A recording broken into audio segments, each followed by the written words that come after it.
একটি কবিতা পাঠ করছি। কবিতার নাম তাল পাতার পাকা।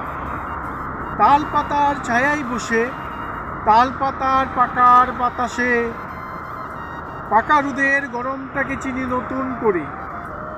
ভাদ্র মাসে তাল পাকে, তালের রসে পিঠার উৎসবে দুমদাম। জ্যোৎস্না রাতের নৌকা ভ্রমণে, তির্যক আলুতে আলোকিতময়। এই গরমে তালের পাকায় হাওয়ার সাথে দুলে। চাঁদনি রাতে নদীর ধারে দুলুমাকা পথ, দূরে গরুর গাড়ির শব্দ। এই প্রেম শহরের মতো তাড়াহুড়া নয়, এ প্রেম সময়কে বিশ্বাস করে। আমাদের ভালোবাসা তাই চিঠির মতো দিন। তাল পাতার নিচে দাঁড়িয়ে বুঝি সব প্রেম চিৎকার করে না, কিছু প্রেম শুধু টিকে থাকে অনন্ত থেকে অনন্তরে।